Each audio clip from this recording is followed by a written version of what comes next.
Salam sejahtera Malaysia, denyut nadi suara rakyat bergema di channel ini. Jangan lupa tekan butang subscribe, like dan share. Malaysia kita punya, cintai Malaysiaku, kita jaga kita.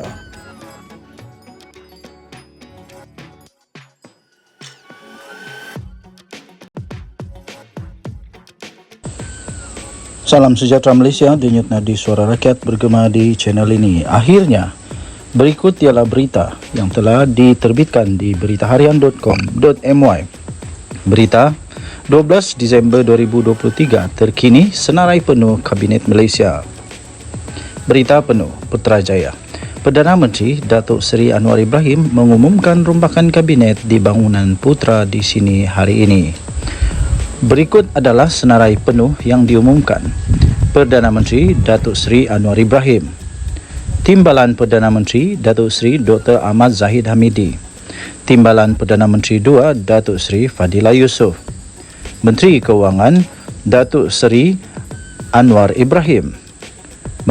Menteri Keuangan 2 Datuk Seri Amir Hamzah Azizan. Timbalan Menteri Keuangan Lim Hui Ying. Menteri Kemajuan Desa dan Wilayah Datuk Seri Dr. Ahmad Zahid Hamidi. Timbalan Menteri Kemajuan Desa dan Wilayah Datuk Hajah Rubiah Wang. Menteri Peralihan Tenaga dan Daya Guna Awam Datuk Seri Fadilah Yusof. Timbalan Menteri Peralihan Tenaga dan Daya Guna Awam Akmal Nasrul Muhammad Nasir. Menteri Pengangkutan Lok Siu Fuk. Timbalan Menteri Pengangkutan Hasni Habibullah. Menteri Pertanian dan Keterjaminan Makanan Datuk Seri Muhammad Sabu. Timbalan Menteri Pertanian dan Keterjaminan Makanan Datuk Arthur Joseph Kurum. Menteri Ekonomi Muhammad Rafizi Ramli. Timbalan Menteri Ekonomi Datuk Hanifah Hajar Taib. Menteri Pembangunan Kerajaan Tempatan Nga Ko Ming. Timbalan Menteri Pembangunan Kerajaan Tempatan Datuk Aiman Atira Sabu. Menteri Luar Negeri Datuk Seri Muhammad Hassan.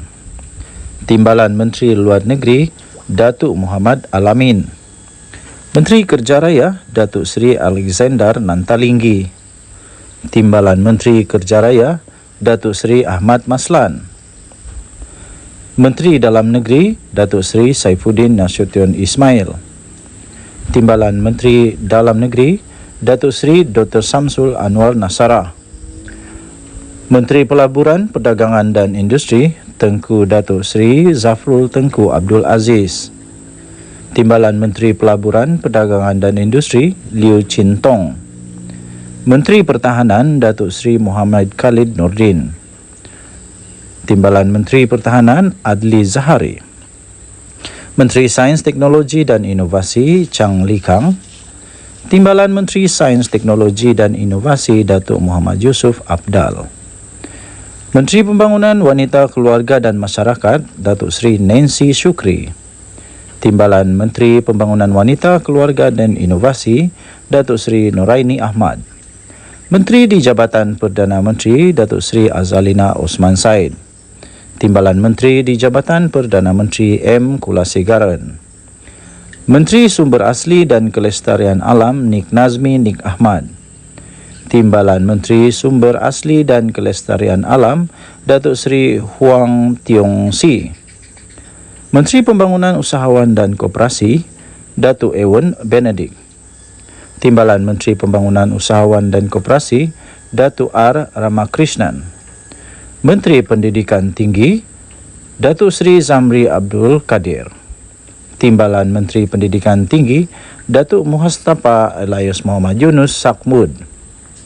Menteri Pelancongan Seni dan Budaya Datuk Seri Tiong King Sing. Timbalan Menteri Pelancongan Seni dan Budaya Khairul Firdaus Akbar Khan. Menteri Komunikasi Ahmad Fahmi Muhammad Fazil.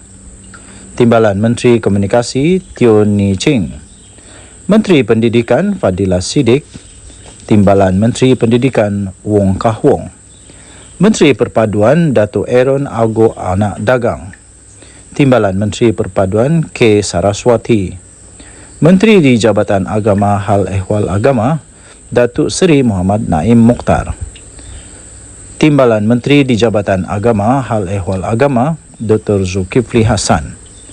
Menteri Belia dan Sukan Hana Yo. Timbalan Menteri Belia dan Sukan Adam Adli Abdul Halim. Menteri di Jabatan Perdana Menteri Wilayah Persekutuan Dr. Zaliha Mustafa. Menteri Perdagangan Dalam Negeri dan Kos Sara Hidup Datuk Amir Zan Muhammad Ali. Timbalan Menteri Perdagangan Dalam Negeri dan Kos Sara Hidup Fuzia Saleh. Menteri Perdagangan dan Komoditi Datuk Seri Johari Abdul Ghani. Timbalan Menteri Perdagangan dan Komoditi Datuk Chan Fong Hin. Menteri Kesihatan Datuk Seri Dr. Zulkifli Ahmad. Timbalan Menteri Kesihatan Datuk Lukan Isman Awang Sauni. Menteri Digital Gobind Singh Dio. Timbalan Menteri Digital Datuk Ugak Anak Kumbong. Menteri Sumber Manusia Steven Sim Chi Kiong. Timbalan Menteri Sumber Manusia Datuk Seri Abdul Rahman Muhammad. Sekian untuk senarai penuh Kabinet Malaysia 2023. Denyut nadi suara rakyat bergema di channel ini. Jangan lupa tekan butang subscribe, like dan share. Bye-bye. Salam sejahtera Malaysia. Menjelang angkat sumpah petang ini untuk menteri-menteri kabinet yang baru dan yang lama, yang baru saja pun. Okey. Jadi ada keputusan yang telah diumumkan oleh Azalina Osman Zaid yang mengejutkan Malaysia. Tapi saya sangat setuju. Sebagai rakyat Sabah, saya gembira dengan pengumuman yang dinyatakan oleh Azalina ini. Kes Sulu, Malaysia mahu stempa di penjara, kata Azalina. Azalina Osman Zaid berkata keputusan mahkamah dalam kes itu penting kerana dapat mematikan semua tuntutan kumpulan Sulu yang amat merepek. Kerajaan Malaysia mahu Mahkamah Madrid untuk menjatuhkan hukuman penjara ke atas Gonzalo Stempa yang didakwa telah menghina mahkamah berulang-ulang kali, mengingkari perintah mahkamah membatalkan pelantikannya sebagai penimbang tara dalam kes pertikaian Sulu. Menteri Undang-Undang dan Reformasi Institusi iaitu Azalina Osman Zaid berkata, keputusan mahkamah dalam kes itu amat penting kerana ia memberikan kekuatan lebih kepada Malaysia untuk mematikan semua tuntutan kumpulan Sulu yang disifatkan amat merepek. Katanya keputusan ini juga sebagai satu jaminan untuk kita dapat mematikan, menghentikan sebarang tuntutan yang sama di mana-mana negara yang berkemungkinan mungkin berjulak timbul pada selepas ini.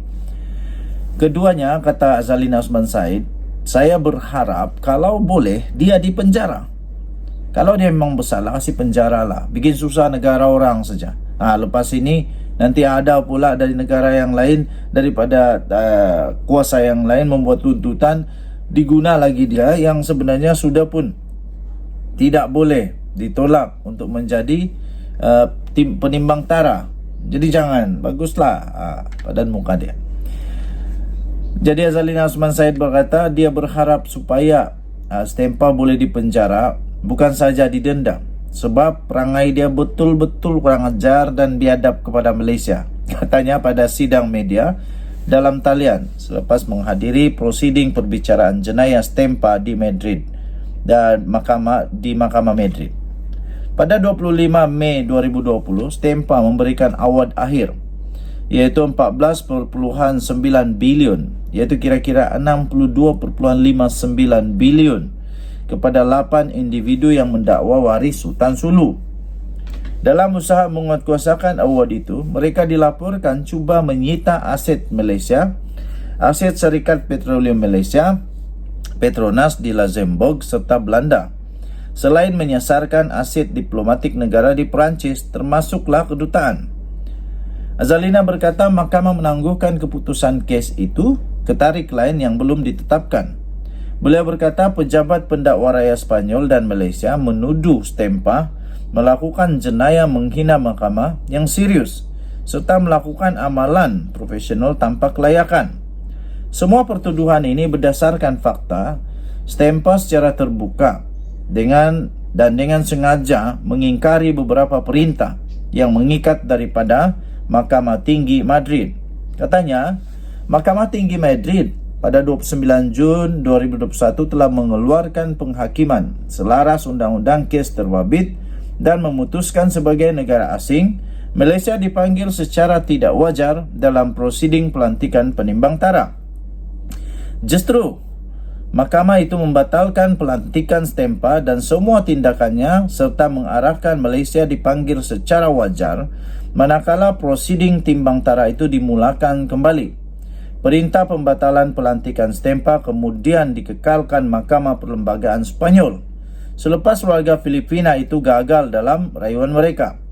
Azalina berkata susulan pembatalan pelantikan Stempa itu, Mahkamah Tinggi Madrid berulang kali memerintahkan beliau secara bertulis untuk segera menamatkan timbang tara berkenaan. Bagaimanapun, Stempa enggan mematuhi perintah mahkamah dan mengingkarinya secara terang-terangan sekaligus menjejaskan kedaulatan undang-undang.